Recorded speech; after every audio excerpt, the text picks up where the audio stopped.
All right. Hello, lifters, and welcome back to Raising the Bar. I am here with very special guest, Ashley Contorno. How are you doing? I am great. How are you? How's everybody? Hopefully great.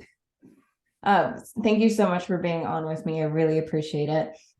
You are more commonly known on Instagram as the Veggie Lifter. Yes. And that is something that I definitely want to dive into. I did see that you posted that it was your 11th anniversary of being a vegan. Is that correct? Yeah, and the 15th of December is 11 years. Wow. So where did all of that start? Like what motivated you to become a vegan, excuse me, not a vegetarian? No, I am a vegetarian. Vegetarian. Okay, gotcha. So there's so many different classifications. I'm what's There. called lacto-ovo, which means I eat lactose products, dairy products, and ovo eggs. I try not to eat dairy too much, but eggs are a component of my diet that I eat every day. I tried to go vegan for about a week and it is just not for me. So my reason and rationale for becoming a vegetarian was health purposes in the beginning. Both Okay. of my parents have cancer. My mom has breast cancer, my dad has testicular and parotid gland cancer. At this time, they are both cancer free, Good. but Yeah. back then it was my way of kind of helping my epigenetics. Sure. Epigenetics, if you don't know out there listening, is something that's outside of your DNA. And I was a poor grad student. So it wasn't like I wanted to do like all organic and natural, and I just couldn't afford it. So I was like, I just won't do it at all. And back then it was actually pretty difficult. There was like local burgers and veggie burgers, and like that was it. And now it's like I can go to a fast food restaurant and get something to eat, which so it has changed a lot. And it's just the lifestyle is a lot easier than I thought it was going to be going into it after I did just a little bit of research. And as time has gone on, it has just made it that much easier. And my favorite question is, how do you get enough protein? And I just tell them, I'm like, look at me. Do I look like I have a deficiency? Yeah, definitely not lacking. So I think it's just a common misconception that people think protein, they equate protein with meat. And there's a ton of ways that you can get protein and also not just be a carbitarian, which a lot of people who switch to vegan or vegetarian just end up eating carbs. And it Which takes honestly a, doesn't sound that bad to me. right? Pizza, pasta, Sure. but it just takes a little bit of planning. But when you're in a health and fitness industry, you typically pre-plan a little bit anyways. So Right. it's That's nothing that's foreign. yeah, I would say in 11 years, there's been two instances where I've like inconvenienced a group of people by saying, I don't want to only eat nachos, so we're gonna go somewhere else to eat. But otherwise, it's really not a big deal. Wow. Now, when you started the vegetarian lifestyle, were you in the weight room? Were you active? Were you powerlifting like you are now? Or did you have a completely different lifestyle? I know you said that you were in grad school. I was a bodybuilder. Gotcha. So I've been weightlifting. I'm 34. I have been weightlifting for about 17 years, so about half of my life. Yep. And I was just general fitness, kind of cardio bunny, into cycling, and then bodybuilding. And at that time, I was we'll call it quasi bodybuilder because I was not that good at it. But it was a little bit difficult doing bodybuilding and being a vegetarian just because I didn't have a coach. I was so new to the Sure. sport. I was so green that I was just kind of making it work. But it's still, again, just Pinterest at that time was huge. So I got so many recipes and so many creative ideas on how to think outside of the box that I wouldn't have thought of myself by, going through Pinterest and finding that avenue. Sure, absolutely. Like it's funny that evolution within the fitness industry sounds very similar to mine. Like started on the younger side, didn't know what the heck I was doing, thought that the treadmill and the elliptical were the only thing that I could do because, girls didn't touch weights. And then got into cycling. And I don't know if you're talking about indoor cycling or outdoor cycling that you were doing. Outdoor. Outdoor cycling. Outdoor. I was doing the indoor. I actually taught indoor cycle for 10 years. Oh, cool. Just recently stopped a couple months ago, actually. I got really busy and it just something had to give, and that was it. And then, got into powerlifting, or I'm sorry, bodybuilding, and then decided, what, I really like to eat and I'm really strong. So let's just transition over. But that's so interesting because there's not a lot of powerlifters that live the vegetarian lifestyle. And if they do, they're not as vocal about it as you are, and don't necessarily put the education out there like you do. So I do appreciate that you do that. And I know a lot of people who try and follow that lifestyle do as well. Because it is very difficult to not necessarily get the protein in, but just find like well-rounded protein sources that aren't really high in anything else. Yeah, a balance. And I refer people to nutritionists that know more than I do all of the time, specifically people who want to become vegan, because I am not super versed in that world. Additionally, if you're climbing a mountain, you do it one step at a time. And Right. I feel like when people are transitioning into a different lifestyle, they think that they need to do a 180 and it's just clear the fridge, change. I say, why don't we start with just doing it on Monday? Yeah. And then progress to Monday, Wednesday, and then Monday, Wednesday, Friday. And, just slowly build yourself into it to see A, if it's something you want to do, and B, if it's sustainable for your lifestyle. Absolutely. Yeah, that is so funny. Like, regardless of whatever like fitness or health avenue people want to go down, they think they have to, it's an all or nothing scenario, and that's not the case. And typically the people who are going from 0 to 60 and moving so quickly into that, it's not sustainable for them because it is so overwhelming to make all those changes at once.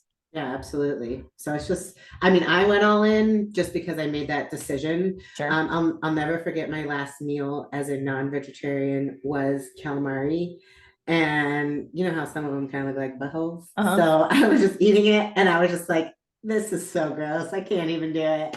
And then that was just like it for me. That was the last straw. Yep. So I just kind of, cold turkeyed it. But I think that people who are interested in learning do that, learn, dive in, and then, slowly go towards that goal or ask other people. I get DMs all the time. I always read them all. I always answer them all. And if I don't have the answers, I refer to other people who know more than I do. Absolutely. And there are so many resources out there for people to educate themselves, almost to the point where it's like a little too much, because you find like so much research that, contradicts each other, but both of them are from reputable sources. I'm like, well, people are like, what do you believe? Right. Because there's things that say that, vegetarian, veganism, kind of everything within that world is a great and healthy lifestyle. And then there's, on the flip side, experts that are saying that it's not. Right. Yeah. So it's kind of hard for people can get the information, but to decipher what's going to be best for them. And to be honest, it doesn't work for everybody. I have known people, I have someone who said that she was like severely depressed, not, choosing that lifestyle. And she tried to make it work for like a year. And then when she switched back, she, found a greater success. Whereas I have absolutely no problem. And then there's also misinformation, not stuff that's not even true or has been proven wrong. And people still perpetuate these old theories, like the soy causes cancer theory. Yeah. That has been disproven well over and over again, but there's still lingering, smatterings of it here and there where people still think, oh, well, you shouldn't eat soy. And I'm just like, well, go. But a lot of people don't know where to find solid research. So Absolutely. I understand. Absolutely. And I think a lot of it is generational too. Like, you and I are just about the same age, a year apart. And, our parents, right, have a completely different view on what a healthy diet is than we do. Right. And it's just, a generational thing and the information that was available to them at the time. And, even though more information has surfaced and disproven some things or, validated some things too, like still just like stuck in that old way of thinking. Yeah, absolutely. Yeah. So you were also a doctor of physical therapy. Yes. Very, very impressive. So what made you want to go the physical therapy route? It was funny. My husband and I were just talking about it this morning. Ironically, we were making a joke about my mom falling because when she came to visit us in California, she lives in South Carolina. We went to this haunted house and it was like really dark, but she fell down some stairs because I almost fell getting out of the shower today. He's like, "You're turning into your mother." But it was her falling that made me want to be a physical therapist. So it was wintertime in Ohio. And I was washing some dishes and there was like a little picture window right in front of the sink. And I see this tuft of snow go by and it wasn't snowing, but there was snow on the ground. I was like, that was weird. And then I continued to keep washing the dishes and I hear my mom screaming. Oh no. We had in the Midwest, you have like a fridge in the garage. Typically, it's a real standard thing. So we had like pops and sodas, whatever you want to call them out there. And she was going to get some and she was wearing flip-flops and she fell on the way back.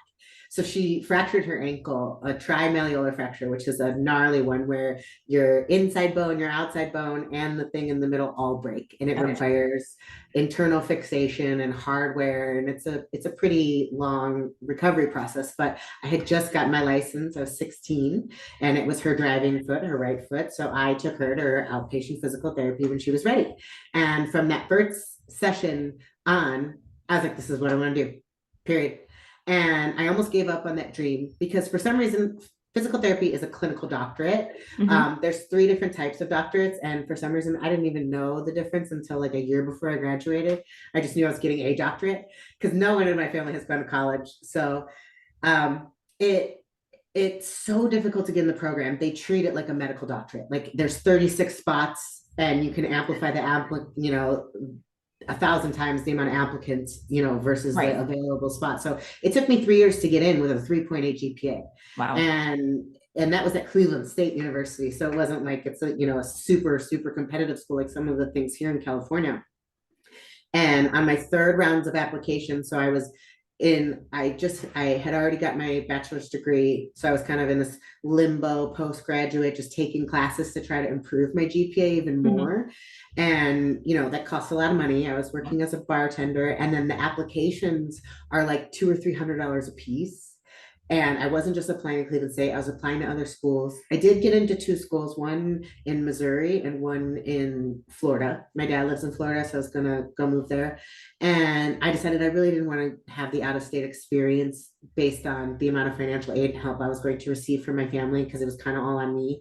Sure. So I decided that staying local was going to be the best decision. And I ended up getting into Cleveland State in that 3rd round. And if I didn't get in that year, I was going to move into a different career path, maybe like a nurse practitioner or something like that. And I'm really grateful that I got in that year and I didn't give up because I don't feel like where I'm at in life right now would have ever happened. It would have never, because you know, fast forward with all the things that happened in my life to meeting my husband, to moving across the country, all those things happened because I pursued physical therapy and then I became a traveler. So I'm just fortunate, you know, when all the stars align, it really works out. Absolutely. That's amazing. I worked for a facility called Empower here in Nashville, Tennessee. I worked there for maybe about a year or 2. I was running their personal training department, but they also had sports physical therapy. So they were partnered with a practice called Elite Sports Medicine. And at the time, they were the head physician for that facility was a head physician for the Tennessee Titans. And so we got, you know, a lot of the football players in the off season and whatnot. And I worked very closely with the physical therapist and like I would spend just any free time that I had in the day, I would spend in the physical therapy clinic, just like watching, listening, and learning. And like the amount of knowledge that I gained from that experience, even though it was so short, has helped me tremendously in my coaching career. You know, just listening to how to deal with things like as people are coming off of certain injuries, you know, knee injuries, ankle injuries, whatever. And being able to transition that into personal training at the time and being able to continue that therapy and continue that rehab process after the fact while getting them stronger. And that was such an amazing experience for me. Yeah, it's really cool. I get people that observe me all the time and they're just like the stars in their eyes, you know, and it seems like just commonplace for me, but that's the part that I love is making those connections and those education, because in the medical community, as PTs, we get to spend a ton of time with our patients or our clients, and you know, doctors, you know, you get a fraction of the time, so we really Absolutely. get to learn the client or the patient so much more. Absolutely. Yeah, you definitely do build a bond with them. And I noticed that a lot. And, you know, I would spend some time with the doctors as well, but they were just like in and out of rooms, literally doing, yeah. And of course they're busy and this is not a knock to doctors whatsoever, but, you know, like 5 minutes with the patient and then they're moving on. Right. And then the nurse is pretty much doing everything else. But with the physical therapist, they really did get to build that relationship and like see them through the entire recovery process, versus just like a, you know, a 2-minute check-in every week, you know, whatever it was. So that was such an amazing experience for me. Now your practice is out of your gym, is that correct? Yes, now it is. Gotcha. And this is the second location for you, Southbay Strength, right? You guys were in a different location prior. Yeah, we moved. We started both while working full-time jobs. So my husband is a union plumber. He was working downtown building high rises, and I was working in neuro at our local hospital here in town. And we started with a staffless business model. We were like, all right, if this gym fails, we have the sickest private gym ever. It was 2,000 square feet, 1,300 square feet of floor space. And anywhere else in the country besides like New York or here, it would have been very reasonable, but rent is very expensive here. Mhm. So we wanted to start so small because if it failed, we didn't want our lives to be on the line for something that was kind of a passion project at the time. And over the course of our 3-year lease, we grew to the point where we were at max capacity, and we knew we were going to need to make a huge jump if we wanted to make this our career. Mhm. And I had left my job kind of right as we were almost at the end of our 3-year lease because the gym was needing more of my attention. And I felt like I couldn't perform the duties of a full-time therapist while managing our business full-time. Sure. And they didn't have a part-time position. So I got a part-time job for like a hot second, and I was like, this sucks. And then I just went all in. And now we're in an 8,000 square foot facility, and I have a 600 square foot clinic inside. I have massage therapists that work with me. Right now I'm looking for one. If anyone local needs a spot, or a chiro or another PT.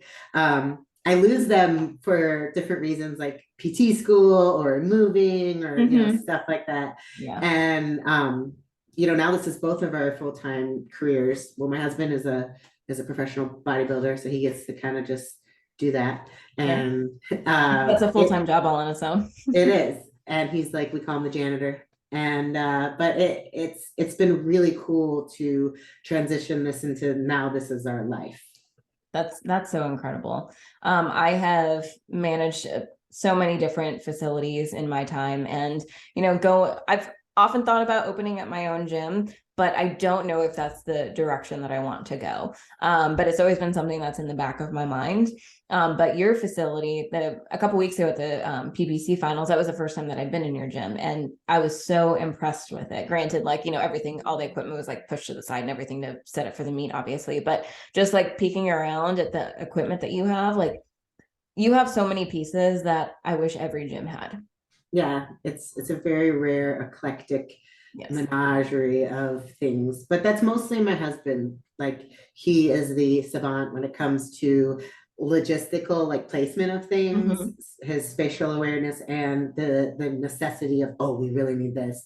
I mean, if he could have everything in the world, he would, but my budget restricts that. So he just, I mean, since he's a bodybuilder, he gets these really rare, the only thing I could ever compare to, if anyone listening has ever been to Gold's Gym in Venice, which is, the Mecca for a reason, we have as much or more eclectic niche bodybuilding pieces that they do. Yeah, that's very impressive. And you were talking about, spatial awareness and everything when it comes to setting up a gym. Like, I've done several gym floor plans in my day, and that is one thing that you can tell that people either put a lot of time into planning out, or people put no time at all into it. There's some gyms where like you get rammed in the back by, a barbell or something as you're trying to pull a plate off, or, all these crazy things. And like, just having the spatial awareness to like, how is the user going to be able to manipulate this machine in the way that they need to without, bruising their knee on whatever is right next to it. And oftentimes people don't think through that process. And, and I'm sure you're like this too. Like, whenever you go into another gym, you start like analyzing everything inside of the building. Yes. And like, well, could have done this a little bit better, or should have put this here, or angled it this way, or whatever. Well, that's kind of how we did what we did, is we took every little piece, all the cookies from the cookie jar of all the best gyms we've ever been to, and everything we've liked about them. So we have this, big database of stuff we don't like and stuff we do like to kind of make our own. Absolutely. What are the plans for your gym in the future, like over the next couple of years? We would love to expand, but I don't think that's in the cards. So the space we're in now is a 15,000 square foot fresh and easy grocery store. and we had them subdivide it. So we have 8,000 and then there's 7,000 still next door. But unfortunately, with how expensive the rent is, it wouldn't bring in that much money in dollars and revenue by making the gym that much bigger, because I would love to have a whole strongman section. And we were thinking about putting a strength and conditioning studio in the front, secondary business model. But for right now, honestly, it's like we just made this huge move, bought all this equipment, expanded in this big pace. It's just to keep improving our product that we already have. Listening to our customers. I think one of the worst things you can do as a business owner is be so married to your own ideas that you don't know when it's time to divorce them. Yep. Or guide your business based on your needs and desires when, I'm not the one who's paying the bills here. Everyone that walks through that door is. Exactly. So listening to them, keep improving our product line with our merchandise, and just kind of keep doing what we're doing and keep trying to stay on top. Yeah, well, you're doing an excellent job. Thank you. Yeah. So shifting back to kind of the PT side of things, powerlifting is becoming extremely popular amongst females, and we've definitely seen a huge influx in not only female competitors, but also female coaches, female meet directors, like female leaders within the sport. And one thing that has become something that a lot of people have been talking about is the issue that women have when they lift, as far when it comes to like being able to control their bladder. And there's quite a few like very popular female lifters that are very open about their experience with that. And the issue can range from like very serious conditions to very mild situations. So can you kind of touch a little bit about on that as to like why that would happen, like what causes those issues? Is it something that can be controlled or fixed? Sure. I wrote an article for Elite FTS when this issue was kind of like going super viral. There was a lifters post who got like 3 million views on TikTok or something like that, and then a lot of replicated videos. Sure. And they published it immediately because they were like, oh, it's like a 2 to 3 week waiting period. I was like, no, this needs to go now. And they put it through now, which is cool. It was called Can We Just Let PPB, if you want to look it up. So I did do some evidence-based literature research, and it's not the best as far as the sub niche of powerlifting.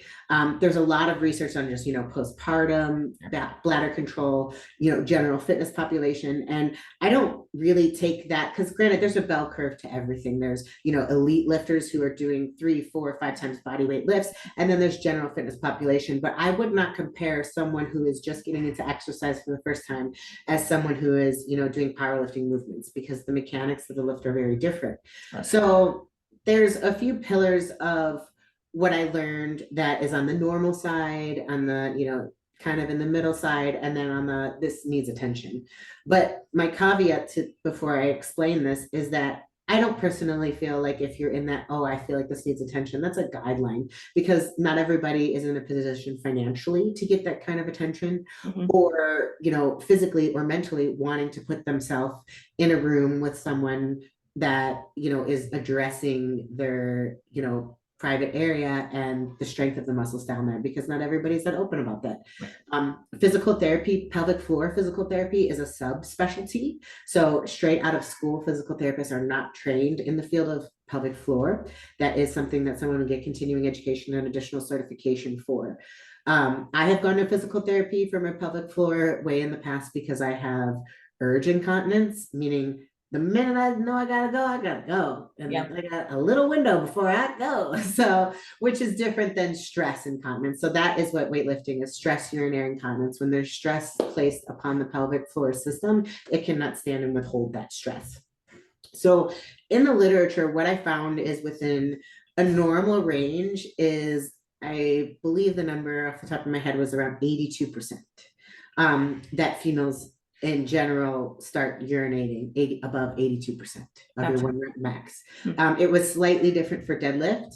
The urination incidence is higher in deadlift than in squat, but the pressure in your abdomen is higher in squat than deadlift. That's interesting. Yes, the reason for the deadlift happening more is because of positioning. Usually people lose position. So there's several reasons that can cause urinary incontinence. One is uncontrollable, and it's actually a reflex. When you go sit down there on the toilet, there is a conversation between your brain and your body that says, okay, we are in a place where we can safely release our bowels. If you elicit your urinary reflex, it is a quick flexion movement where almost like if you were to, get the hammer on your elbow or the knee and get the reflex in the doctor's office, it's very similar where it releases your bladder without you consciously giving that signal to say, okay, this is happening. And that can happen when you sit down and stand up rapidly, as such as a squat or deadlift. Another can be pressure. So if you lose that intra-abdominal pressure of your bracing, you can be pushing down on your bladder as opposed to filling out, which can express your bowels. Or also if you have spinal flexion, that can increase the pressure downwards. So improper use of belt or brace. Fatigue is also another one.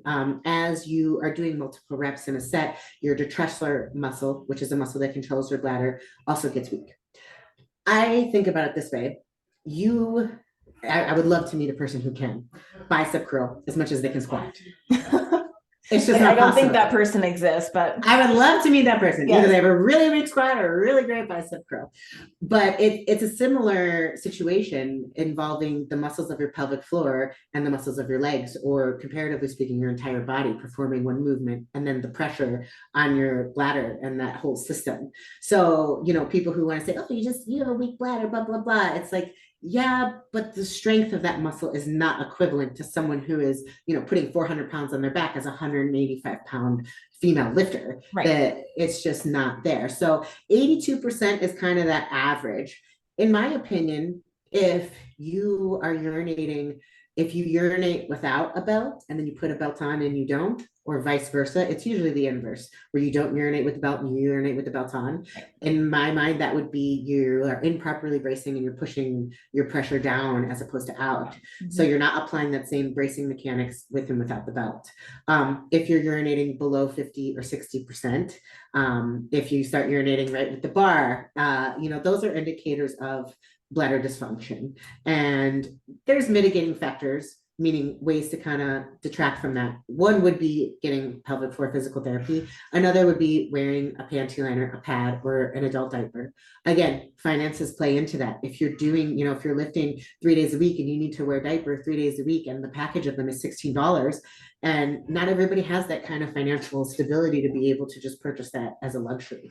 And I don't disagree, getting some sanitizer and cleaning it up after you're done is just as effective, bringing a change of pants. I think the social stigma is heavier than the actual weight of urinating. And there's a lot of vocal females that are kind of backlashing on that. I have seen women get kicked out of gyms for it. I just think it's absolutely absurd. Even locally in this area, one of our competitors has done the same. On the platform, making not a big deal out of it, just cleaning it up and moving on. I think is the best way to just set that example of this is something that happens. I'm not saying that it's normal, and I'm not saying that it's abnormal, but I think that there is a certain subset of the population that should seek assistance when they are urinating at that 50% and below mark. And then there is that middle ground where it's like, could this be a problem? Could this not be a problem? And then there's like me. I've been weightlifting for 14 years. It's happened to me twice. I think I was just in an improper position. So then there's like the fluke cases. Right. I do want to talk about sex and pelvic floor dysfunction because there is a correlation there with having sex right prior to weightlifting. There is a higher and increased incidence of urination. So if that is something you've noticed or something that's going on with you, trying to have sex after your workout or maybe the day before, so that it's not necessarily, if that's something that you're worried about, there is a correlation and connection there. Interesting. And what is that correlation? It's just stretching of the pelvic floor, the muscles within there. Depending on the type of activities that you're participating in, there's a higher incidence of some or other. If someone wants to DM me and get very personal about that, I'm definitely willing to explore and explain a little bit more. Gotcha. Yeah, I think the social stigma is really the biggest issue when it comes to this, right? Because like you said, there's varying degrees. There's, it happens once in a while to it happens every single time that you go to lift. And I think what holds a lot of women back is the social stigma around it. And I've had conversations with many female lifters, especially those who, are either just starting out in powerlifting or really haven't, been immersed into the true community of powerlifting where, generally speaking, no one cares about that, right? Within the powerlifting community, like we know what happens, it's fine. But it holds them back a lot from really pushing themselves to their full and, true potential because they're embarrassed of that situation happening. Yeah.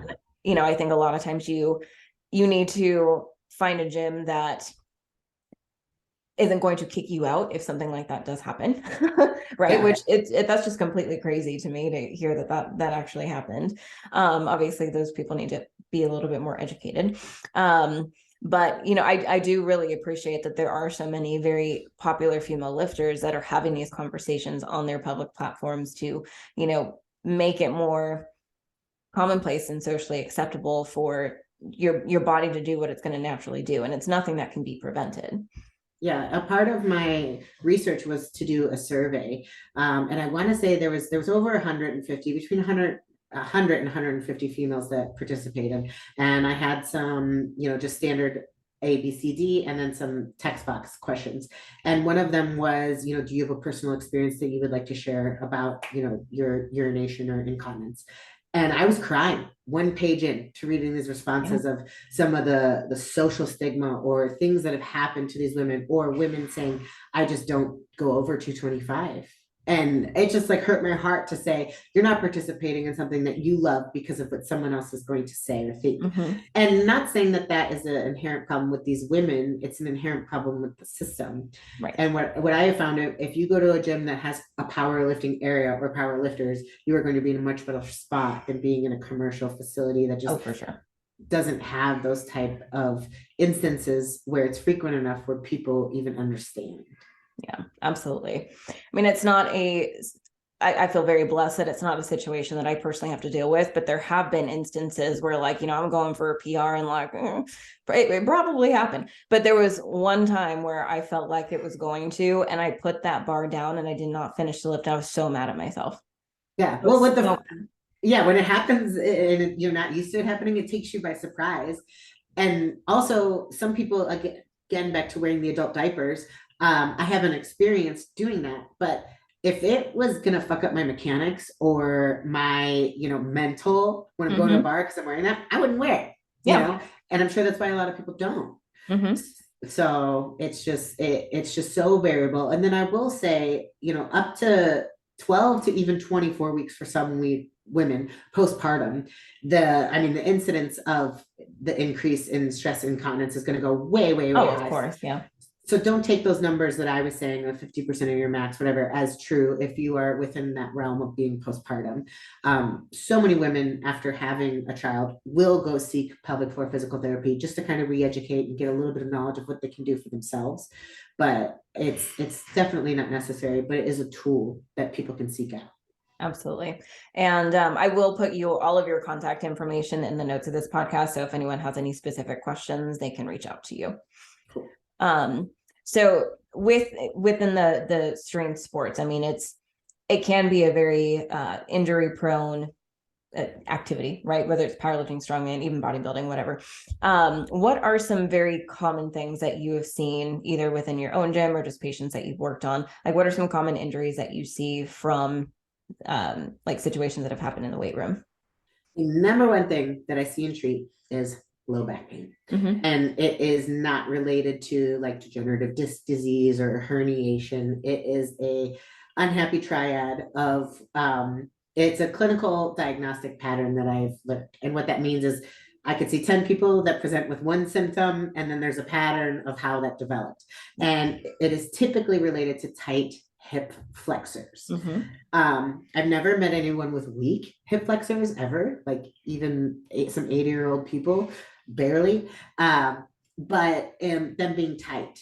Mm-hmm. And you really can't stretch something that is that deep away. So I've learned how to do a manual release of the iliacus and the psoas, which are those two hip flexor muscles. What happens when they're tight is it kind of gives you what I call the Beyonce booty. It extends your lumbar spine even more than it already is because it's naturally in a little bit of extension. Right. And when you're pulled that hard in extension, what happens is the opposing muscles on your back also get very tight. And then they don't like to be stretched. They stretch when you go into the bottom of a squat, when you're getting down into a deadlift. When you're going to an arch and a bench, you're pushing those structures that are really close, even closer.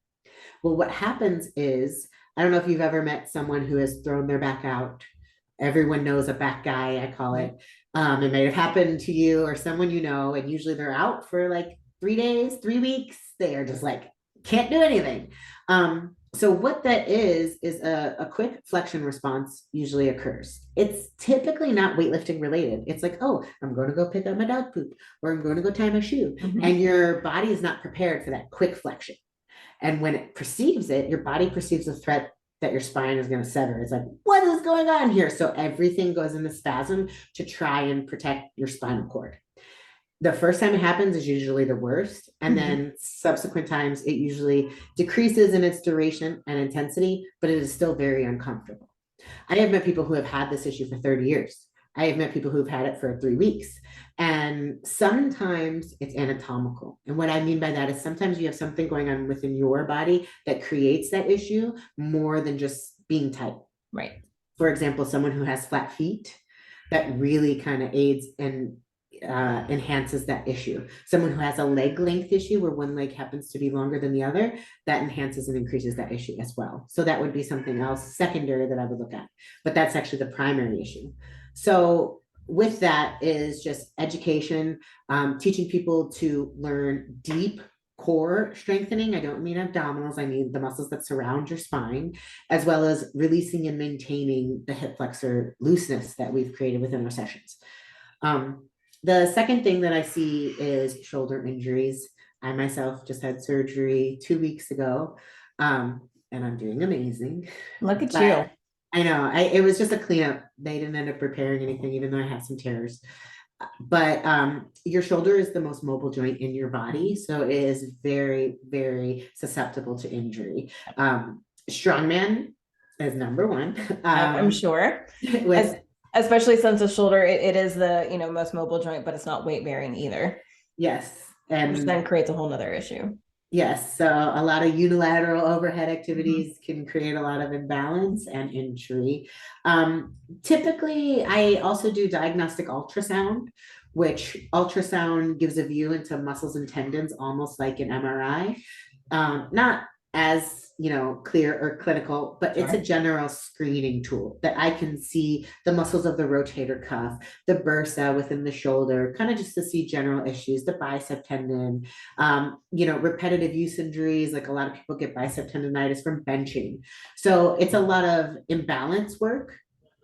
People who have imbalances, typically it's a lot of times in the shoulder, in the chest, and working those out. Are you left-handed, are you right-handed, things like that.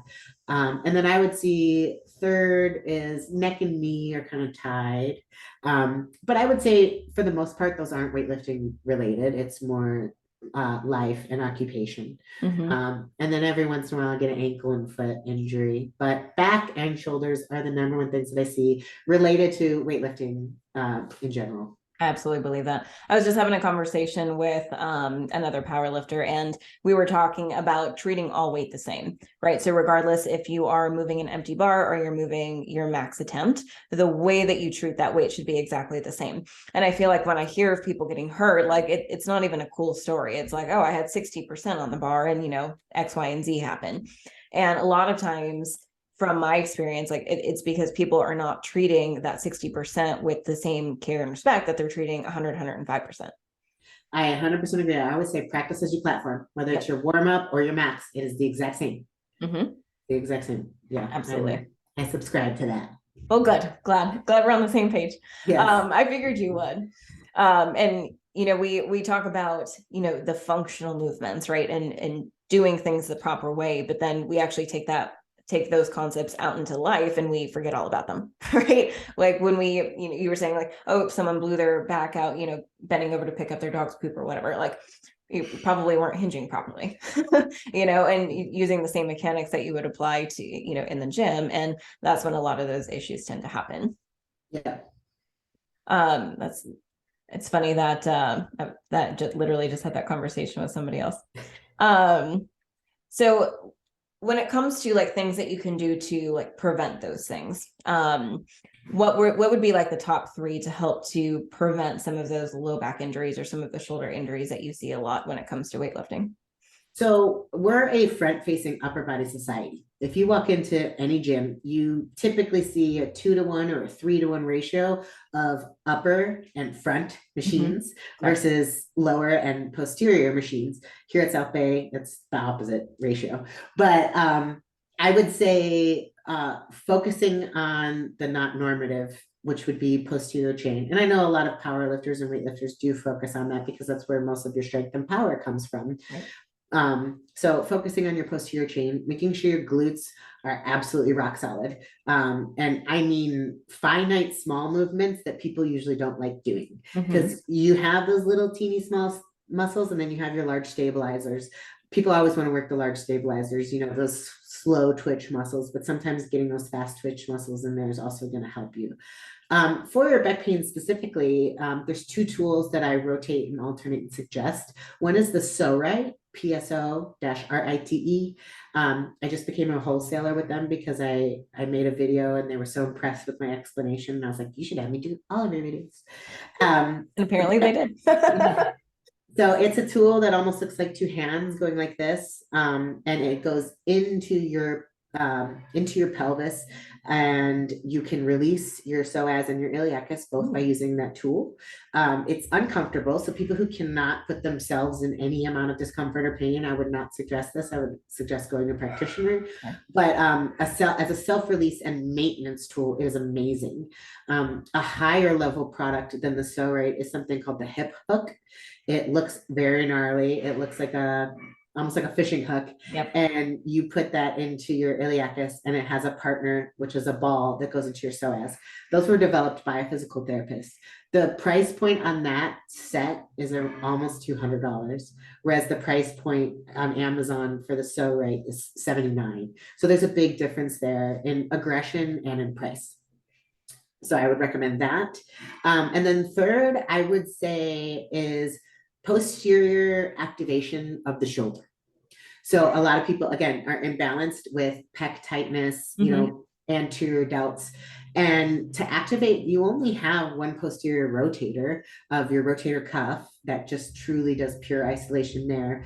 You know, engaging those muscles, there's a physio, because he is overseas, they call him physios there. His name is Andrew Locke. Yes. I've been following him for years. He is amazing. I love his voice. I wish he could record a bedtime story for me. He has put out the Shoulder Big 3, which is a series of posterior shoulder activation that is very simple and easy to do. It is pinned on his page as one of the top 3 things that he does. He also added a 4th one, but just doing those simple activation drills to get your shoulder prepared for dynamic movement, I believe is going to set you up for success in upper. Absolutely. And those are the preparation for the lifts, right? And all of the mobility work and the activation work. Those are things that a lot of people tend to skip over because they just want to go to the heavy lifting because that's the fun stuff. However, that's where a lot of the issues do come from, is not training or preparing those smaller muscle groups that you really need to have ready to go before you start doing a lot of the bigger compounds. I would say I see it both ways. I see that, which I am guilty of that. I am like, minimum warm up, let's just go. And the older I get, 100%. So am I. I'm not going to lie. Yes. And most of the time I practice what I preach. the 45 minutes still doing the foam rolling, yes, hitting a Theragun in every single tissue of their body kind of person. Right. And then I'm like, listen, is this necessary or is this a part of your ritual? Yeah. And, you know, really kind of drum out, well, what is the purpose for this? If you can't describe the specific purpose for what you're doing for your warm up, just like it feels good. I mean, yeah, fine. If you got all the time in your world, waste it. But if not, I think that it should be something that is designated for a purpose to help you advance your lifting. Absolutely. No, I completely agree with you. Same thing for like going into the accessory work after some of the big lifts, talking about the weaknesses in the body, right? Because no one is perfectly balanced from right to left, front to back, etc. Right? We always have some type of weakness. And when it comes to training and things that we just kind of want to forego, a lot of times accessories are going to be it, right? Accessories and mobility, those are things that most people don't have time to do or don't want to do. But those are the things that are really going to target those weak points in your compound lift, and really help you push the needle and start, getting those kilos up on the bar. Yeah, someone once made this statement, I don't remember who, and it like has always stuck with me forever for powerlifting focus is train your main movements like a powerlifter and train your accessories like a bodybuilder. Oh, absolutely. Yep. And that is going to be a path to greatness, and it's true. It's very true. I completely believe that as well. That's how I train. That's how I train the majority of my clients as well. Kind of power building, right? Kind of the fusion between the two. Absolutely. So kind of transitioning over into your experience as a meet director. What got you into directing meets? So when we never had a meet at our old facility because it was a hallway. It was 20 feet long by 120 feet wide. Oh my gosh. It was a hallway. It was a hallway. And that's stud to stud, not including the drywall over it. So we had several mock meets, several deadlift parties, but I knew we were not set up to appropriately host a meet. As an athlete, for me, my standard of meets, I think as an elite athlete, is a little bit elitist, we should say. In that I've seen super shitty meets, I've seen super well organized meets, maybe not in the best space. And then I've seen a combination of both. And then I've even seen over the top meets that is like, wow, this is incredible. And I'm so lucky to be here. And I want any lifter that comes to my gym to have that experience because our gym is already wow when you walk in. It is visually stimulating. Yes, with all that artwork on the wall. Yeah, love it. It's a little bit overwhelming in many ways, and so we do everything over the top. So we had 2 meets here when we first opened, 6 months apart, and I was not the meet director. But when you're the host facility, you basically do 80% of the work that a meet director would, but then, the meet director gets the money, they get, but also you're not on the line for the reputation of the brand or the federation that you're putting the meet on for as much as the person who's actually directing the meet. Granted, if someone has a bad experience, they're going to, annotate that. Associate. Yeah. But, I saw how much money was to be made. I saw that, it's not about the money. Sorry, let me back up. I knew though that I was kind of just giving someone else the money for doing something that I was already basically doing. Right. I was putting up prize money. I was getting sponsors. All that stuff is something a meet director should be doing. And with the federation that I chose to host meets here originally, they're kind of more just like, in the groove of just running meets to run meets as opposed to putting on an entertainment package for a lifter. So that was what I wanted. So I chose to be a meet director with the WRPF. I feel like they are a smaller federation that needs to grow and I want to help grow it. They're a little bit more lifter focused than other federations in the sense that they give back more to the lifters. There's a lot more money that is being distributed in the positive direction instead of the negative direction. Right. And I feel like they give a little bit more creative freedom and liberties to their meet directors than other federations do. We swear, we have cuss words on the walls, so it's like, those are things that I wanted to fit best with our brand and my morals. So I've had 2 meets as a meet director. One was a regular meet, our Boo Bash. And then 6 weeks later, we had a pro meet, the PPC. Yep. So, but I mean, if anyone is capable of doing it, it is me. I thrive with having pressure put on me. So the PPC was super stressful. Doing pro meets is super stressful. It is on another level as far as, catering to the athletes, the performance that you're putting on and, the venue that you need to have. But having someone do the meets first so that I can get a picture of, this is what I need. Yes. This is, so I was, taking notes the whole time. And at this point, I know I don't have many years left as an elite athlete. Mhm. I'm thinking 2023 might be my last year at the pro level, and then we want to start a family, and I want to focus more on that than my own shit. Who knows though? But I want to give back to the community because I feel like I have so many resources as far as my education, as far as our facility, and what we can give to the lifting community. So that is why I really chose to be meet director. And so many people, even the pros, came up to me and they were like, "This was better than XYZ pro meet. This is the best meet I've ever done." And people are like, "You're setting the standard," and I'm like, this is how all meets should be. Exactly. There should be adequate warm-up equipment. There should be adequate facilities for restrooms and for warming up and chalk and bars and all of that. And I'm putting my hat in the ring within the WRPF. I'm currently the records chair, and I'm gonna hopefully be the national medal distributor. I'm looking to be on the new rule book committee, and I'm doing other things within the organization to help elevate the brand to a different standard, but also still be a brand that is for the lifters, not for money in your pocket. Absolutely. And, I think with powerlifting, I think over the last couple years, I think the sport as a whole has come a very long way, but I still think there's a ton of opportunity, right? Because there is such a big gap between the really good meet directors like yourself and the ones that are not so good. And, unfortunately, like the ones that are not so good are,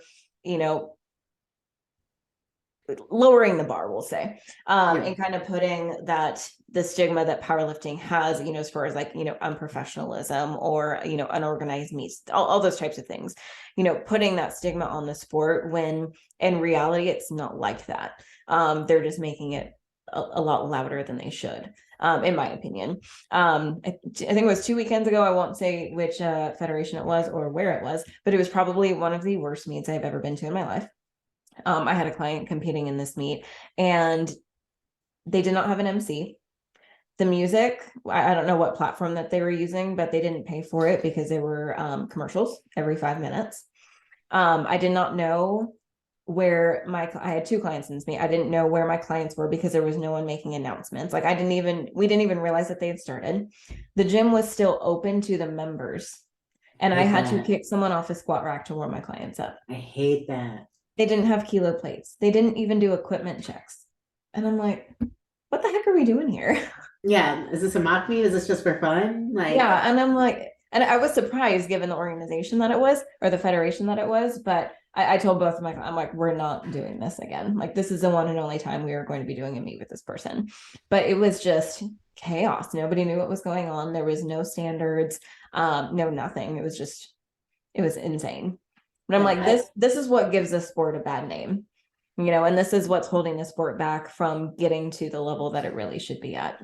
Yeah, it's never going to be perfect, but I always tell people, speak with your dollars. Mm-hmm. Like, don't just join a fed because it's the most popular federation in your area.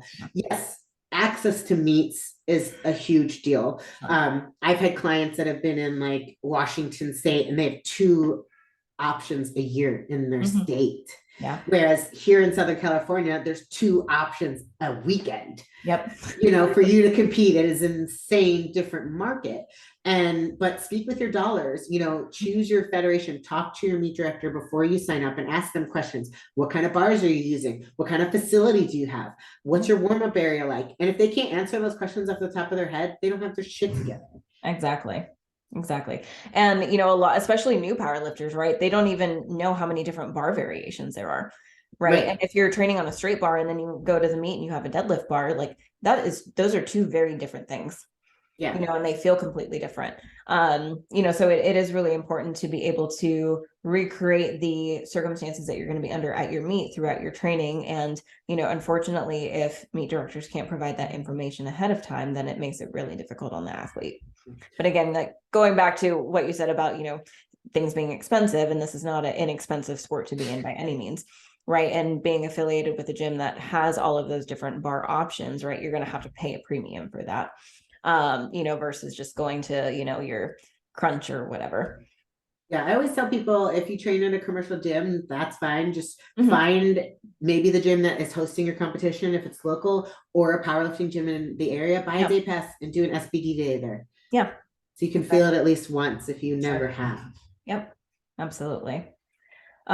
So for 2023, potentially your last competitive year, Potentially, yes. potentially. We'll put a big asterisk there. What do you have planned as far as meets go for 2023? Well, I got the word is leaving my brain, but I competed in strongman last year and I got the invitation to do the Arnold, which I Oh, was so stoked about wow. after doing two strongman competitions. I got that accolade and I was so stoked, but then my shoulder was just really going downhill. Yeah. And so I'm going to forego that competition, unfortunately. Right now, the only meet that I am signed up for is the WRPF American Pro in Yep. October. Barring my rehab goes well. If you don't know, guys and gals, I am a big bencher. Yes, you I are. I hold the third best bench as a 165 in the world at 336 pounds. My shoulder really starts to hurt about 225, 250. So until I'm repping in that range, I won't really know if my surgery was successful or not, Yeah. unfortunately. Yes. So it's kind of going to be a wait and see game. The other thing is I said my husband was a pro bodybuilder. He's a pro bodybuilder lifestyle. He's getting his pro card hopefully in June. He's gone for it once and was very close. He's won every show he's ever done except for that. So in June, he's going for his pro card. If he doesn't get it, he's going to keep competing. So our goal is both kind of to like end together. Yeah. So quasi this year, next year, I would like to do like two more competitions. Sure. I want to go for the world record bench one more time. If my shoulder surgery is not successful, I am going to do a bodybuilding show. And just Awesome. end on that note. So that's kind of what it looks like. But the older I get, the harder this is to keep doing every day at this level. Absolutely. And I'm not the kind of person like my ego is too big or whatever. I'm not going to go and like this last competition that I did was absolutely not my best because I was in so much pain. I opened my bench about 50 pounds lower than my opener in my previous meet. And I don't, for me, loving the bench press as much as I do, I'm not going to compete just for the sake of competing. I want to be really great at it. And I also don't want to like have a unhappy time training because you guys know if you have an injury and you're trying to keep pushing through it's just not a fun time. So I would then transition into a different sport just for a little bit. Gotcha. Well, fingers crossed that the shoulder surgery works out well. My fingers are crossed over here for you too. Yes. Well, the American Pro 2 is going to be absolutely amazing. Both Anna and Micah just like took that to the next level, which I'm sure is the meet that you were referring to when you used those words earlier. Yeah. So that's going to be really exciting. I think I'm commentating that meet. Cool. So I will definitely be there either way. But I'm very excited about that one too. Cool. Well, Ashley, before we part, I always like to ask everyone if there is one piece of advice that you can give to either someone who is just starting their powerlifting journey or trying to work their way up to that elite level, what would be like the one biggest piece of advice you would give them? I will have two different pieces. One, if you're just starting, do not, please, do not go on Amazon and just buy the cheapest shit you can find because you're gonna end up. That's what everybody does. Yep. And then they end up rebuying it all. Yep. It just gets more expensive if you go the cheap route. Yes. You're going to buy twice, three times. So find someone that is experienced, meaning 2+ more years as a competitive power lifter, meaning they actually compete, and ask them some brand recommendations. Ask 2 or 3 people some brand recommendations. And don't buy squat shoes until you know that you need them.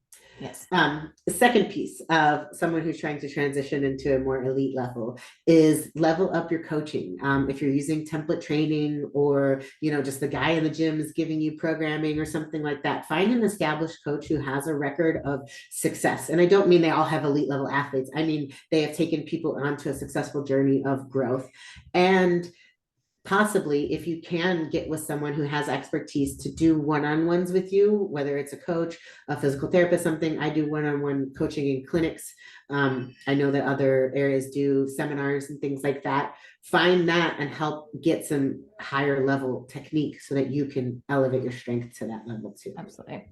That's awesome advice. Well, Ashley, thank you so much for your time today. Again, I'm going to put all of Ashley's contact information in the notes of this podcast, so feel free to reach out to her with any questions.